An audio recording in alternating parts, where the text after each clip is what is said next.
చుక్కకూర పచ్చడి చాలా బాగుంటుందండి. మనకి యమ్మీగా టేస్ట్ చాలా బాగుంటుంది. చాలా ఈజీ తయారు చేసుకోవచ్చు. చాలా మంచి టేస్ట్ ఉండే పచ్చడి అనమాట. ఇది రైస్లోకి బాగుంటుంది, పుల్కాల్లోకి బాగుంటుంది. చాలా అంటే చాలా టేస్ట్ ఉంటుంది అనమాట. ఈ రోజు మనం వీడియోలో ఈ పచ్చడిని ఎలా తయారు చేయాలి, చుక్కకూర పచ్చడిని అన్నది చూసేద్దామండి వీడియోలో. ఒకసారి మీ కామెంట్ ఏంటన్నది పోస్ట్ చేయండి కామెంట్లో. చుక్కకూర పచ్చడి చేయడానికి ముందుగా నువ్వులు ఒక స్పూన్ తీసుకుందామండి. నువ్వులు లైట్గా దోరగేపించుకోవాలి. ఒక హాఫ్ స్పూన్ మినప్పప్పు అండి, కొంచెం మెంతులు, పావు స్పూన్ కన్నా తక్కువ మెంతులు, ఈ మూడు కలిపి దోరగా వేయించుకుందాం మనం. కొంచెం ఫస్ట్ చిట్పట్లు ఆడితే చాలు మనకి. నువ్వుపప్పు మరీ ఎక్కువ వేసుకోకూడదండి. ఒక స్పూన్ కానీ ఎక్కువ వేసుకుంటే కమ్మదనం ఎక్కువైపోతుంది. చుక్కకూరలో ఉండే పులుపు అన్నది మనకి టేస్ట్ తెలవకుండా ఇది డామినేట్ చేసేస్తుంది అనమాట. సో అందుకని ఒక స్పూన్ చాలు. సో దోరగా వేగిపోయినాయండి. దీన్ని మనం ఒక ప్లేట్లోకి తీసేద్దాము. చూసారా, దోరగా వేగిపోయినాయి. కాసేపు చల్లారుతాయి లోపల. సో ఇప్పుడు దీంట్లోనే నేను 20 మిరపకాయలు తీసుకుంటున్నానండి.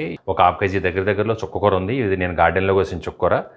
సో మా గార్డెన్లోనే కోసుకున్న చుక్కకూర కాడలతో కూడా నేను చేస్తున్నాను పచ్చడి ఈరోజు. సో దీనికి ఒక 20 ఎండుమిరపకాయలు తీసుకున్నాను నేను. ఈ పచ్చడి అనేది కొంచెం కారం ఎక్కువే పడుతుందండి, ఎందుకంటే చుక్కకూర పుల్లగా ఉంటుంది. అందులో మనం ఆర్గానిక్గా పెంచుకున్న చుక్కకూర అయితే ఇంకా చాలా మంచి పుల్లగా పులుపు టేస్ట్ చాలా ఉంటుంది అనమాట. ఆకులు కాడలు కూడా లేతగానే ఉంటాయి. మనకి కళ్ళు ముదిరినట్టు అనిపించినా కూడా మనకి ఈజీగా కుక్ అవడం అనేది ఈజీగా కుక్ అయిపోతాయి అనమాట. సో ఇవి కూడా ఏగిపోయినాయండి. దీన్ని కూడా వేరే ఇంకో ప్లేట్లో తీసేస్తాను నేను.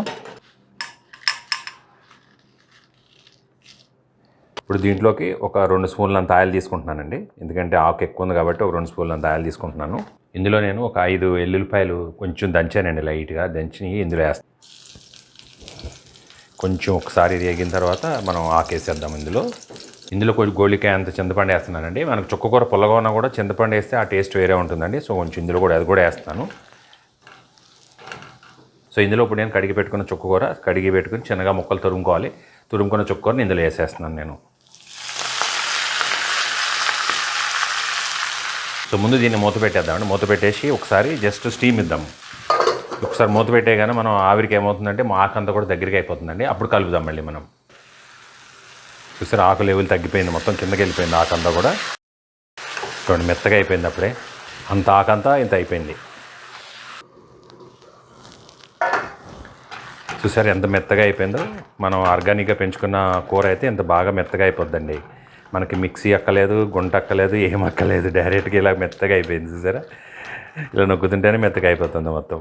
అంత బాగా ఉడికిపోయింది. 2 మినిట్స్లోనే ఉడికిపోయింది ఇంత బాగా. అసలు ఆరోగ్యకరంగా తిండి తినాలంటే కొంచెం ప్లేస్ ఉన్నా కూడా ఆకుకూరలన్నా పెంచుకోవచ్చు కనీసం. మీరు ఆకుకూరలోనే ఎక్కువ మందులు వాడుతున్నారు కూడా చెప్పాలంటే. దీని ఒక 2 నిమిషాలు మళ్ళీ మూత పెట్టి మగ్గ పెడదాము. మన చుక్కకూర ఆకు మగ్గే లోపల మనం ఏపిచ్చి పెట్టుకున్నవి పౌడర్ ఆడేసుకుందామండి. మనం నువ్వులు, మినపప్పు అన్ని మెంతులు వేసి ఆడుకున్నాం కదా, అది ప్లస్ ఎండుమిరపకాయలు కూడా ఇందులో వేసేస్తున్నాను మొత్తం. ఇవన్నీ కూడా మొత్తం ఆడేసుకుందాం మొత్తం పొడి. సో మెత్తగా ఆడేస్తానండి, బాగా మెత్తగా అయిపోయింది. దీన్ని పక్క పెట్టేద్దాం. చూద్దామండి, ఒక 2 మినిట్స్ అయిపోయింది. ఇంకా మగ్గిపోయి ఉంటుంది బాగానే. సరే, ఎంత బాగా మగ్గిపోయింది అసలు. సో దీంట్లో నేను ఒక స్పూను సాల్ట్ వేస్తున్నానండి. మళ్ళీ కావాలంటే మళ్ళీ చూసుకుని వేసుకోవచ్చు మనం. స్టవ్ కట్టేసి పక్క పెట్టేస్తాను ఇది. సో ఇప్పుడు తాలింపు వేసేద్దామండి. తాలింపుకి నేను మళ్ళీ ఒక 2 స్పూన్ల ఆయిల్ తీసుకుంటున్నాను. పచ్చడి కొంచెం ఆయిల్ ఉంటేనే బాగుంటుంది కదా. ఒక పావు స్పూన్ శనగపప్పు తీసుకున్నానండి, ఒక పావు స్పూన్ మినపప్పు, ఒక 7-8 ఎల్లుల్లిపాయలు తీసుకోవాలి. తర్వాత ఆవాలు, జీలకర్ర అండి తాలింపుకి. ఎండుమిరపకాయలు ఒక 4 తీసుకున్నాను నేను తాలింపులోకి. ఇందులో ఒక రెబ్బ నేను కరివేపాకు కూడా వేసేస్తాను. దీంట్లో ఇంగు వేసుకుందామండి.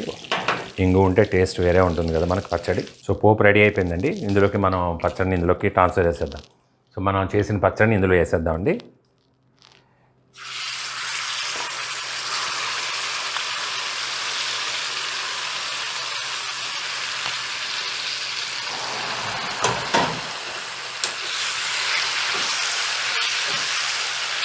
దీంట్లో మనం ఆడిపెట్టుకున్న ఈ పౌడర్ని కూడా వేసేద్దాం. మనం ఎండుమిరపకాయలు, నువ్వులు అన్నీ కలిపి పౌడర్ ఆడుకున్నాం కదా, అది కూడా ఇందులో వేసేస్తాను. సో అంతా కలిపి బాగా మిక్స్ చేసేద్దాం. ఇప్పుడు ఎమ్మి చుక్కకూర పచ్చడి రెడీ అయిపోయిందండి. చాలా అంటే చాలా టేస్టీ ఉంటుంది ఇది. నా వంటల వీడియోలు అన్నీ కూడా ఆర్గానిక్తో లింక్ అయి ఉంటాయండి, ఎందుకంటే బేసిక్గా నేను ఆర్గానిక్ ఫుడ్ ఎంత ఇష్టం, అలాగే ఆర్గానిక్ మీద వీడియోస్ చేస్తూ ఉంటాను. నా YouTube channel Gandhi's garden to kitchen gardening ఛానల్లో అంతా ఆర్గానిక్ రిలేటెడ్ ఉంటుంది. మీరు కూడా మీ ఇంట్లో కూడా గార్డెనింగ్ స్టార్ట్ చేసుకుని ఇంచక ఆర్గానిక్గా పండించుకుని తింటే ఆనందం వేరే ఉంటుందండి. నచ్చిందా వీడియో? నచ్చితే తప్పకుండా లైక్ చేసి షేర్ చేయడం మర్చిపోకండి మీ బంధుమిత్రులందరికీ. చూద్దాం ఒకసారి దీన్ని సాల్ట్ చూద్దామండి. ఏమైనా అవసరం అయితే ఇప్పుడు మనం ఉప్పు వేసేసుకోవచ్చు ఇప్పుడే. సో దీన్ని ఇప్పుడే సాల్ట్ చూసేస్తాను నేను. కొంచెం పడుతుంది. ఆకు మట్టికి చాలా పుల్లగా ఉందండి. 20 మిరపకాయలు వేసినా కూడా దాని ఎఫెక్ట్ ఇంకా కనపడట్లేదు. ఇంకొక హాఫ్ స్పూన్ నేను సాల్ట్ వేస్తున్నాను. ఛానల్ సబ్స్క్రైబ్ చేశారా? చేయకపోతే ఇమ్మీడియట్గా ఛానల్ సబ్స్క్రైబ్ చేయండి. సబ్స్క్రైబ్ చేసి నా ఛానల్ మీరు సపోర్ట్ చేయండి దయచేసి. అలాగే పక్కన బెల్ ఐకాన్ క్లిక్ చేస్తే మీకు నా కొత్త వీడియో ఏమొచ్చినా మీకు నోటిఫికేషన్స్ వస్తాయి. సో వీడియో మిస్ కాకుండా ఉంటారు. సో పచ్చడి రెడీ అయిపోయిందండి. ఇందులో ఒక లాస్ట్ టచ్ ఇచ్చేద్దాం మనం. సన్నగా తురిమాను అనమాట ఉల్లిపాయలని పచ్చి ఉల్లిపాయలని కలిపేసుకుందాం మనం. సో దీని ముందు ఇంకా గోంగూర పచ్చడి కూడా పనిచేయదండి, అంత బాగుంటుంది టేస్ట్. అసలు ఇంకా చాలా అంటే చాలా టేస్ట్ ఉంటుంది అనమాట. ఇది కాసేపు ఇది నాననివ్వాలి. ఎట్లా వేయగానే మనం తినకూడదు, ఉల్లిపాయలు వేయగానే కాసేపు నాననిచ్చిన తర్వాత ఆ ఘాటు ఇందులో దిగిన తర్వాత ఈ పులుపు ఉల్లిపాయ ముక్కలోకి ఎక్కితే ఆ టేస్ట్ చాలా అంటే చాలా బాగుంటుంది. నెయ్యి వేసుకుని తింటే వేడివేడి అన్నంలో ఇంకా అసలు వదలబుద్ధి ఏదండి. మొత్తం ఈ పచ్చడి మీరు ఒక్కళ్ళే తినాలనుకుంటారు. అయిపోయిందండి. దీన్ని బౌల్లో తీసేస్తాను నేను ఇంకా. సో వీడియో లైక్ చేయండి, షేర్ చేయండి, సబ్స్క్రైబ్ చేయండి, బెల్ ఐకాన్ క్లిక్ చేయండి, ఆల్ నోటిఫికేషన్స్ యాక్టివేట్ చేసుకోండి. ఇంకో వీడియోలో కలుద్దాం. నమస్తే, థ్యాంక్ యూ అండి. నేను బౌల్లో తీసేస్తాను ఇంకా. థ్యాంక్ యూ అండి.